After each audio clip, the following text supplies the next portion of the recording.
Halo semuanya, perkenalkan kami dari kelompok 9 asuransi kebencanaan akan menjelaskan apa itu hydrological hazard, yang dimana anggota kelompok kami yaitu ada Angel, Dwi, Rina, Jihan, Hanum, dan Cila, yang dimana kami akan membahas apa itu hydrological hazard.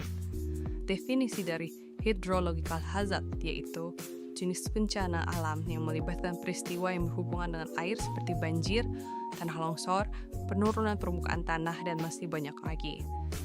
Untuk penyebab sendiri dari hydrological hazard yaitu yang pertama, curah hujan ekstrim.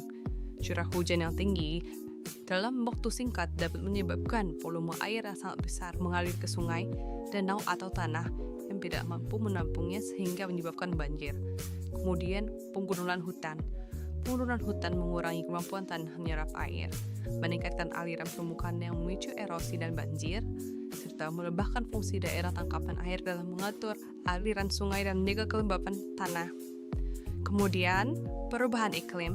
Perubahan iklim mempengaruhi pola hujan, memperburuk cuaca ekstrem seperti badai, banjir, atau kekeringan, serta mencairkan es di kutub yang menyebabkan kenaikan permukaan laut dan risiko banjir pesisir.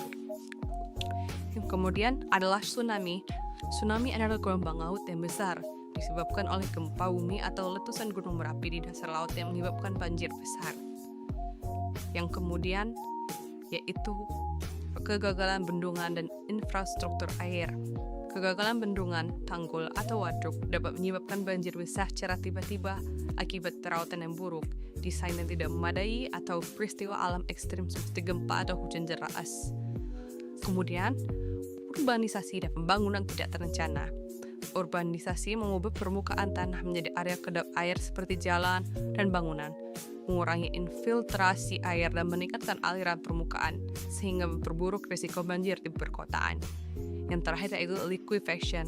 Fenomena ini terjadi saat tanah jenuh air, kehilangan kekuatannya, dan berperilaku seperti cairan akibat gempa, yang dapat merusak infrastruktur, memunculkan air ke permukaan, serta menyebabkan banjir atau penurunan tanah secara tiba-tiba.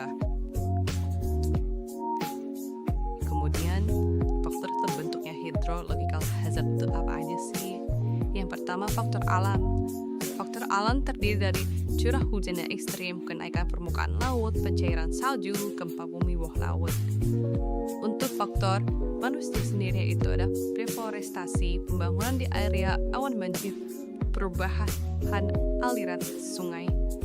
Kemudian, bagaimana sih cara mitigasi bencana hydrological hazard ini?